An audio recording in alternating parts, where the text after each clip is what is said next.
This week, Michael Santarcangelo is out this week, and we're going to do our best to fill the void left by his absence. So, this week's show will feature Masha Sedova from Elevate Security joining us talking about shaping security culture. In our leadership, communication, and innovation segment, we discuss promoting people to their level of incompetence. Who is getting the most sleep, B2B marketing, the best mentors ask the best questions, and avoiding buzzword bingo. And in our tracking security innovation segment, Fortinet, Qualys, Counterattack, Panoraise, yes, one login. Stay tuned for all that and more because Business Security Weekly starts now. This is Security Weekly, for security professionals, by security professionals.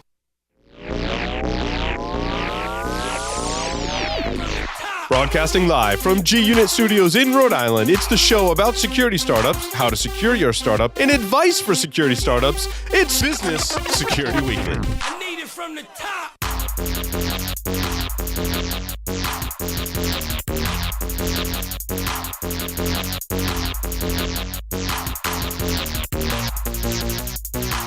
Brought to you by... Are you getting pressure to improve your data security? Would you like a faster, easier, better way to patch? Then you need to check out Automox. Automox is a cloud-native platform that patches and manages every endpoint, even remote servers and devices, including Windows, Mac, Linux, and third-party software from a single dashboard. Improve your cyber hygiene, reduce your attack surface, and save 90% of the effort you spend patching. Automox, your patching system of record.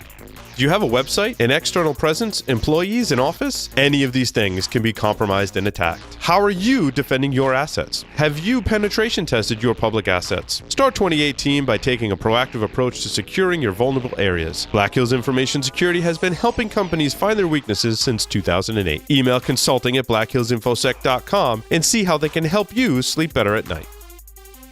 Welcome, everyone, to episode 88 of Business Security Weekly for June 11th, 2018. I'm your host, Paul Asadorian, broadcasting live from G-Unit Studios in Rhode Island. On the lines via Skype, we bring on the wizard of entrepreneurship, Mr. Matt Alderman. Matt, welcome. Thank you. Great ad to open it up because, I advise Automox, so it's always good to see their ad. There you go. There you go. And your wizardry is helping them.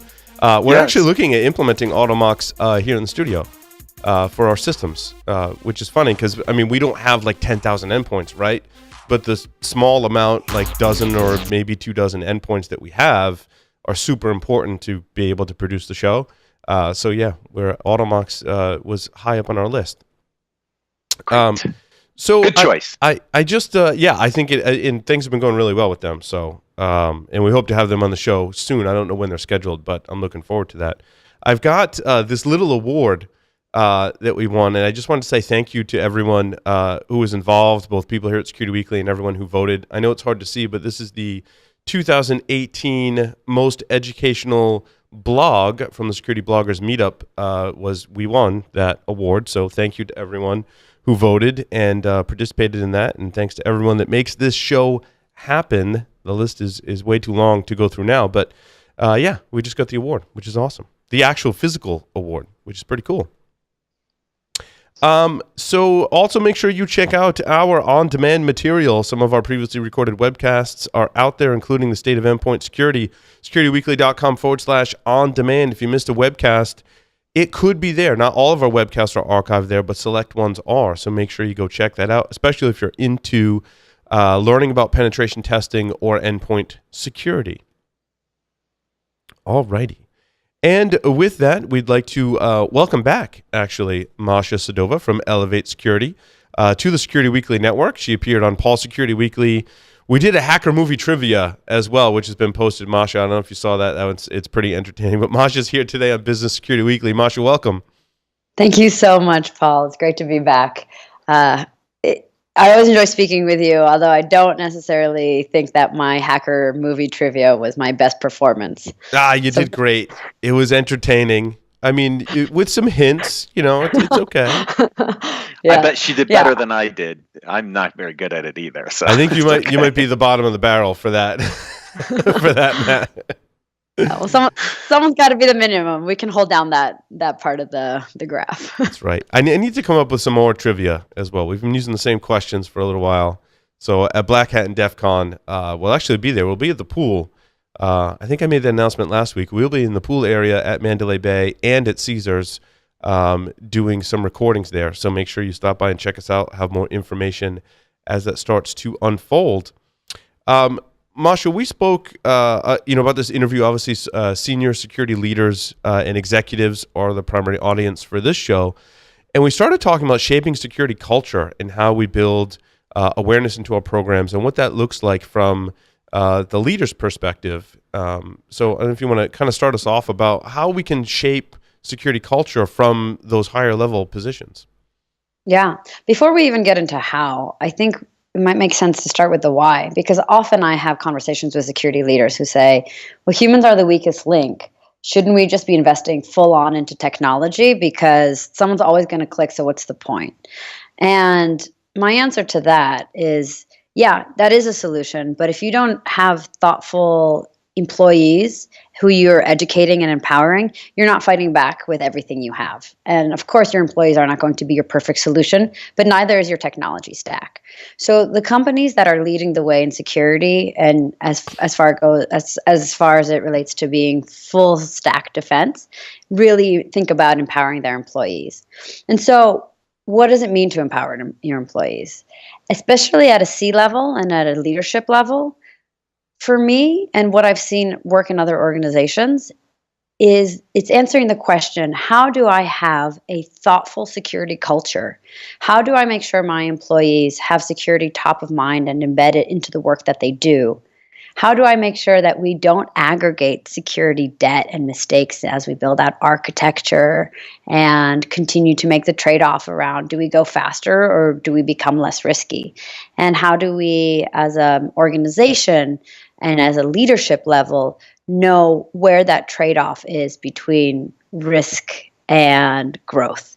So happy to go into what I've seen work, but I think we'll probably uncover that later. It's funny when you say that. I think of our own organization here at Security Weekly, and it's easier for us, right? I mean, the employees that work here, they're not security experts. However, all week the shows that we record are being played in the in the area where the employees are. We go to all the security events together. They interact with the people who are affiliated with the show, being the host and being the guest, all of whom, I mean, pretty close to 100%, all work in security and have security as their day job. So it is part of the culture just in the way that we do business. And we're lucky, I'm lucky in that I don't have to expend a lot of effort as it just happens naturally. But if we were an insurance company or we were a retail company, that's a much harder thing to get into the culture like that. And so how do we kind of bridge that gap between, we are a security company and, my employees benefit from that,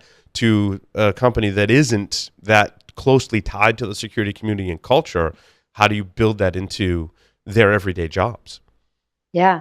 So I think security employees or people who do security for a living have the opportunity to understand that security risks are out there, and they understand how real and relevant and prevalent they are in the organization and across the business network. But if you work for an insurance company or a marketing company or anywhere where the majority of populations isn't security professional, then you're not getting exposed. Your employees and your executives aren't getting exposed to what it means to have an appropriate threat register. And I've had the opportunity of working with a variety of different C-level executives over the course of my career, and I found that the executives who got security the most, and by proxy their organizations, were those who had the opportunity, sarcastically, to go through a security incident, have had a breach under their watch or some kind of major security catastrophe where they understood the impact of not investing in security. And they were able to continue that out, in their future career. But for organizations that don't have those type of leaderships, or more importantly, don't have employees who've experienced that, that's where, as a security team, you can share your knowledge and expertise in thoughtful ways. I actually find that having security simulations, things that give people, I call it like simulated scar. So how do we give people the pain of having to react to a security incident without actually having to go through a breach? So red team attacks are a phenomenal way of being able to simulate that pain.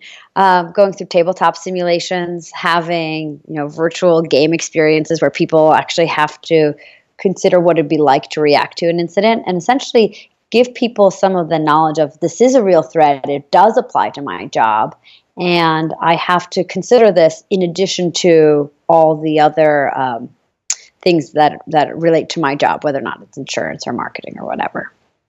Yeah, I when I looked at the Equifax breach and all of the details that were made public and everything I'd read, I pretty much came to the conclusion fairly early on that there wasn't much of a security culture there, that there wasn't something that was driving decisions to say, we really shouldn't let things go, like not upgrading things for a really long time because something bad could happen. Now, I'm sure, fast forward to today, that's a much different conversation. But, I guess it kind of begs the question also, how do we get organizations there without having them experience a breach? Even if they've got some kind of red team exercise, I've still seen organizations go, well, yeah, that was still just an exercise, or yeah, we're still not gonna change. So are there ongoing things that we can do in an awareness campaign to allow people slowly over time to come over to the security culture side, rather than just, like one? I find that like one thing just like shot across the bow doesn't really work. Right. So before we go into like what are the day-to-day steps, it really is valuable to understand, where do we want to go? And so when I say security culture, I probably have a different picture in my mind than when you say security culture, or when the head of security for a large bank says security culture. And one of the best ways that I've actually seen that detailed and actually explained is this framework called Competing Security Culture Framework. And what it basically has is these two axes, right? So your x-axis is internal focus on one end and an external focus on the other. And then your y-axis is tight control versus loose control. And the idea here is you have 4 quadrants, and depending on where you fall into these quadrants, you can have different definitions of security culture. So I'll give you an example. A company that really cares about a security culture that has tight control and internal focus is really focused on process. And their big sort of North Star around security culture is enforcing policy. So things like the government is really big on that, military, right? So having a secure culture means everyone follows the rules. Now, if you have tight control but external focus, you're focused on passing audits. So financial companies, insurance companies really care about that quadrant and making sure that the check boxes all get met on time and with an expectation. And security culture in that concept is that everyone knows what they're responsible for, and they make sure that they deliver it on time so that when an external auditor comes in, it's totally done. Now, if you look at the other end of the bottom half of the quadrant, there's loose control and internal focus, which is empowering people. This is where I've grown up in my days of Salesforce, which is how do we get people to communicate, to participate, to involve? And I speak a lot about this at conferences around positive motivation and engagement. But if you don't work for an organization that said, we're going to fire you at all costs if you don't follow the policy, like in the case of government, then empowering people is kind of one of the best things you have to go for. And so if you're empowering people, what does that mean? That means you really are giving people kudos and applause whenever they do the correct thing. You have opportunities to recognize leadership in parts of your business that are going above and beyond in shipping, let's say, secure products or creating new and thoughtful secure processes.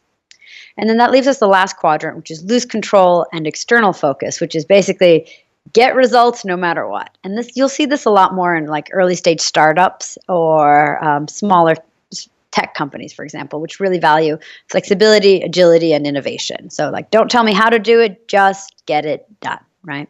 So when we say security culture, there's not one culture that fits everybody. And so if I were to be in the shoes of a CISO who's thinking about this maybe for the first time or rethinking about shaping my culture, I need to think about what are my cardinal directions, right?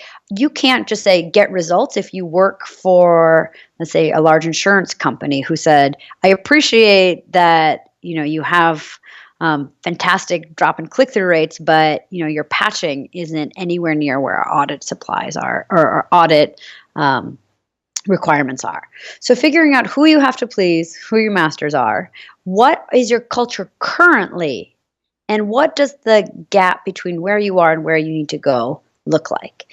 And that's kind of where your roadmap looks like. And it may be that you need training, but it may not be. It may be that you need more thoughtful incentives around making sure, again, you recognize and you value the correct behavior, however you define correct behavior for your organization. Matt, I want to turn over to you. I know you haven't had an opportunity to speak yet, so. Well, I mean, she brought in an interesting point, right? Is that you think about compliance is one of those drivers for building out aspects of a security culture, right? And in the early days, security was the way we were driving our security programs. And so when you think about the financials and the externally focused on the audit, that's a really interesting way to think about how early compliance kind of drove our security postures. Now you're seeing security coming from different angles, which I thought the 4 quadrants was interesting. Is there something when you're not under regulatory compliance and kind of fit in that one quadrant, how do you figure out what that balance between risk and reward is, right? And coming from the GRC space, taking on risk also opens up opportunity. And so are there guidelines to balance those that aren't necessarily regulated? Because I think it's harder for them to figure out what that right culture, what that right quadrant or approach that they want to be in. That's a great question. Yeah. And I actually don't think there's any one absolute truth for this. Although we as security professionals say you have to be secure at all costs, no matter what. But at the end of the day, that's not, the most secure the most secure computer is the one that's unplugged, not touching, like at the bottom of the ocean, right? And that's not revenue generating. It's not, connecting, not networking. So there's a saying, you've probably all heard this, but the brakes exist in a car not to slow it down, but so that the car can go faster. And we have to figure out for security as business leaders, what is that perfect pivot point between going as fast as we can without compromising our the safety of our business. And the dirty truth of this is that for some organizations, it might not be a large investment in security. And for some businesses, it really is a large investment. The problem that I think we run into is that most most leaders, not security leaders necessarily, don't understand what they're truly trading off and what it means to have a security incident. So yes, stock prices might go back up, but what are the other impacts to your organization that you may not be considering, and what are potential brand and trust losses that you could be facing, and how do you measure that, and at what point is it worth investing some amount of money but knowing that a breach might still be inevitable? I don't think there's a perfect answer, but I really do think this is a conversation that as leaders we need to be having and educating our counterparts in our businesses around what does a true cost of a breach look like, so that let's say if I was the head of sales, I would know, do I go with that vendor or not? I know how much money is on the table, but now you've educated for me about what the impact to my business could be should this vendor get breached, for example. Yeah, because if you look at some of the previous breaches, right, Target and Home Depot, you see the impact on the stock, but then the recovery, right? So if I'm a business leader in those organizations, now there were other implications, right? But you could say, look, financially, they didn't take that big of a hit. I mean, yeah, they paid some fines, they had some stuff to do, but from a stock and like the future of the company, they've fully recovered after those breaches. And so that's that makes this business discussion really interesting because both of those companies weathered the storm pretty well. Even Equifax, right, is weathering that storm. Our data is still in Equifax, even though they got breached because they're one of the 3 credit bureaus. So it's always this interesting balance that I think is hard for people to get their arms around. And you're right, as security professionals, we're like, lock it down. But can you justify that expense sometimes when the penalty is not that high? Yeah, I actually think one of the biggest costs of a breach is how much it interrupts your work for your organization, because how many hands are on deck in recovering all that. Your sales department is now trained to answer customer objections, and yes, your deals might still close, but how much of that gets delayed? How are you going to have a bad quarter? Sure, like you might have a better quarter afterwards, but running a business as interrupt driven is highly ineffective and highly disruptive to creating stability. There's also significant cost in loss of morale in your employees, and it's going to take you a long time to measure. But how hard is your recruiting after the fact, right? How many people have left? Like in the 6 months that it might take them to find another job at the end of it. So the impact isn't entirely measured in stock prices, which, as you rightfully pointed out, Matt, doesn't seem to suffer for much time. But yes, you have fines and regulations, but you have much more of an impact into like the stability and the groundedness of your organization, and that has almost intangible costs that are hard to measure until a breach like that happens. Yeah, and I think that's, really quite a few pages out of the Phoenix Project, right? And if you've read that book, those of us here today or in the audience, it really talks about the cost of interruptions, and you can really see in the characters in the book the morale be at a really low point and gradually improve as they work on their processes. Now, their issue wasn't necessarily a breach, but it very well could have been, right? I mean, their problems were more systemic, but a breach can highlight a lot of those issues and have the same impact to the organization, where you now have to stop what you're doing. Progress is at a standstill, and you have to go work on something else, and you're not making progress on keeping pace with the market or putting out new features or new product offerings. And I think that's a really big deal that I don't often think executives take into consideration when they're considering the potential risk of doing something or not doing something in the light of security. Yeah.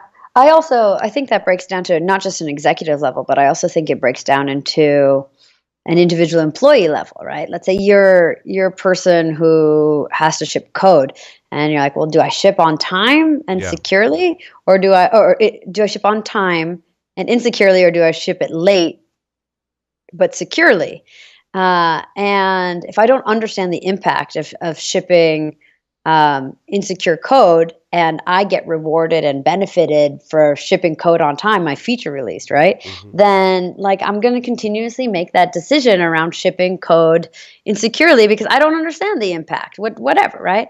And so that education needs to come down at all levels of the organization. And part of it is an understanding thing, for sure. We have to absolutely make that trade-off. But part of it is also a reward and recognition. For not everyone in the organization is going to have a deep and meaningful, thoughtful understanding of like, okay, well, if I don't sign up for this, but I do sign up for that, this is what my threat profile and risk tolerance is going to be. Like that's too nuanced for anybody, I think, outside of security. But if we can say we as a company really care about security, what we need to be doing is shipping secure code, and it's okay if we ship late.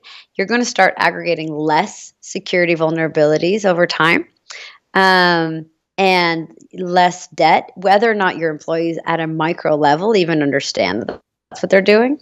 So they might really just say, oh, well, I work for a company that cares about that, or a company that doesn't. And that is something that comes from a leadership level. And that is where, if we can explain to a key person in an organization, say, this is where you need to be prioritizing, so that when your employees come to that pivot decision, what's the trade-off?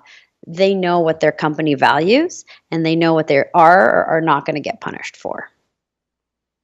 Yeah, and it's really, when I think about where managing a software project, right, and you do come to those points quite often when you have to make a decision like, do we do some stuff that's plumbing, or do we push out new features? And I think the technical debt and security debt are one and the same thing. And if you incur too much of that, well, that can be a really bad day all around. And it's much better. I think what we're learning in with Agile and with DevOps is to fix those things as you go so that you're not incurring too much debt. And I think whether it's technical or security, it's pretty much in the same bucket. Yeah. I'd actually want to ask you guys, I have my own thoughts about this, but how did we ever get to the stage where security became its own QA process, right? We have quality and then we have security. In my mind, security should be part of quality, but somehow they're two different buckets for many different organizations. I'd love to actually hear what you guys think on that. Yeah. Go ahead, Matt. Yeah, I can go on this one for a little bit, right? I mean, because if we think about development and the development process and all the changes, security has never been fully integrated into that process. We're always kind of at the end in this waterfall process. Security was at the end, and now that we've moved to Agile, security's really at the end. And what hasn't happened is the ability to bring security into the process earlier and make it part of the actual development process. And I can see a shift coming where security isn't a standalone group. It could be pretty much integrated into the rest of the business arm. I think organizations that are trying to figure that out now are really thought leading in bring security more into the process instead of leaving it at the end. But yeah, we got there in a really weird way, and the way technology is being driven now, it's really dangerous because we're always at the end of the pipeline. Well, and I think that it's the natural progression of everyone in the organization understanding the impact of a security risk. And I think if we go back 10 years, there was no impact to the developer. Now there's maybe a little more, and I think we're slowly making those, progression to that point. But when I talk with software developers or people who are leading software development, and I try and make them understand, like, you get to decide what holds up a build, and you better put security in that bucket. And that in and of itself is pushing security into the development process much earlier on, right? Developers today, whether you know it or not, are making decisions about, what is stop everything and work on it, and what is just push out the release. If we can get security in those earlier stages, we're in much better shape. And I think we have the tools and techniques and processes today to do that. I still think it's a cultural thing that's trying to push it into those earlier stages. And I think Matt's right. There are some organizations that are doing that today. And I agree. It should be part of and I've said for years that it should be part of the QA process. However, some people are twisting this, and I want to get Masha and Matt's take on this to say, well, we don't need QA anymore, right? Like, we're doing Agile and we're fixing our own bugs in the code, and there's tools that are helping us identify, bugs and security in the process early on, and then it just gets automatically tested as we push it out. So why do we need QA? I think development probably always say that, right? We don't need QA.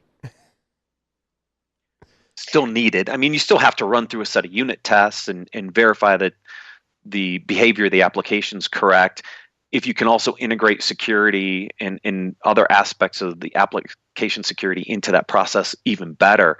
I think the other thing that's happened is, we went after detection and response over the last number of years. If you look where a lot of the investments have gone, it's always been about building out the advanced security operations center and really driving the security operations side of the fence, not necessarily looking back and going, well, how do we move ourselves more to the, this concept of shift left, right? Is this tech, why don't we get controls into these new applications or this new technology infrastructure earlier? We spent a lot of time and a lot of money trying to figure out how to decrease our detection and response windows, and we've barely made any dents in that over the last number of years. That's why I think this DevOps movement has an opportunity to allow security to integrate itself into that process and be a little more forward leaning in that respect. But that's just the way the market's moving. Mm.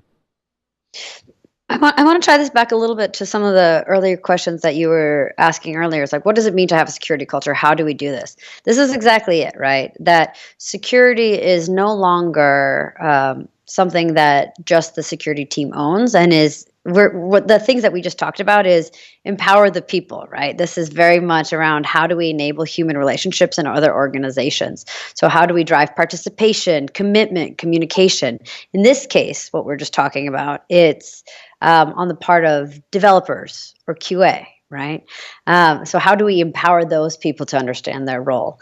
But if we think about sort of what it really means to have a security culture that isn't compliance driven, which has its cons for sure. In my mind, it really is. How do we get every person to have a sense of responsibility around that, and whether or not it's running the right tests or being automated or having a good working relationship with your security champion who's going to do those tests for you. It's really about how does at every individual level people understand what they can do to contribute to that conversation, whether or not they want to, or it's just part of the way we do things around here, which is ultimately the end state of creating culture. You don't know necessarily why you do it; you just do it. It's the air you breathe, the color of the shirts we wear on Friday. It's like, why do we do it? It's the culture, right? Why do we test this code the way we do? It's the culture. Is one of those underlying factors, Masha, allowing everyone who works for the organization to care about the data and protection of the data of your customers? Now, customers could be people buying your product, or let's say you work for a university, customers are the students that attend the school. Is one of those primary foundations just caring about your customers' data? It would be great if everyone cared. Not everyone's going to care. That's that's too much of a goal. I think there's two ways, and this is something that I talked about earlier at Source. But if you want someone to do something differently, you either really need to get them to care, which is one way to do it, or you make it easy to do it. Right? Yeah. Reduce the difficulty of it. And that's kind of where tests or process or reward and recognition. And caring is there's a whole spectrum. They could be altruistic and care about the data. They could be moral and care about not losing the data. They could really care about money and if they get bonuses for having zero known vulnerabilities. Sure. So there's many ways to get people to care, but there's also many ways of making something, whatever outcome you want, easier. So it could be the tools, it could be the processes, as I was mentioning earlier. But I think it's unrealistic to get everyone on board on the caring train. Yeah, and it's actually all three, right? This kind of my talk track right now is building security without friction. How do you embed security into the process, the people, the technology in the process across the board to make it easy? Because developers don't want to change their process. So we've got to figure out how to bring it to them and bring it into their environment and their tools. And if we can do that, then we're going to get more security adoption because we can take that friction out of the process. I think that's what you mean by make it easier. Totally. Yeah. If it's harder to do it wrong than it is to do it right, that's the perfect end state. And I think that's really on us as security tool developers, or trying to get things more usable, working with usability experts, right? Just how do we make it frictionless? I think you said it really well, Matt. Masha, I want you to share with our audience a little bit about your journey. You created Elevate Security. How did that come about? Yeah, so started as a regular practitioner around cyber forensics, but then I became obsessed with this idea as I was working for Salesforce. How do we get people to want to do security instead of have to? Because I realized that when people just have to do security, it's bare minimum, and you check your boxes, but you don't get the security culture we're talking about here. So I started looking into really cool frameworks like behavioral science, things like that, and along the way, I found out built some really cool programs. Started Elevate about 1.5 years ago, and what we're really focusing on is delivering a suite of products that are focused on getting people to care, so changing their mindset around security, giving them the tools to make certain behaviors really easy. So things like phishing, reporting suspicious activity, detecting malware, adopting 2FA. And then the last thing is measuring. How do you tell people that they're doing a good job or a bad job? Like, how do you give people the opportunity to say have leaderboards or metrics around like you're totally rocking it and you've done everything we've asked you to do. Thank you for being a security culture leader. Or you're totally on the bottom half of the bell curve, right? And I can show you the data to do it. So it's a function of being able to have all three components in order to create the security culture that we've just been talking about. Because the reality is, security CISOs have a lot on their plate. Everything from increasing detection and response times to audits and patching. Security culture is a full-time job, and not many people have a dedicated headcount for this or a team. Although I personally think that it's a worthwhile investment. So one of my core goals at starting Elevate was to leverage my experience of building this out at scale at Salesforce and putting my experience into a set of products that helps other companies do it. That's awesome. And if folks want to learn more, I'm assuming they can visit the website? Yeah, elevatesecurity.com. Awesome. Masha, thank you so much for appearing on Business Security Weekly. Thank you so much, Paul, for the opportunity. It's really great chatting with you both. Nice chatting with you. And with that, take a short break, come back, and talk about leadership communication and innovation. So stay tuned.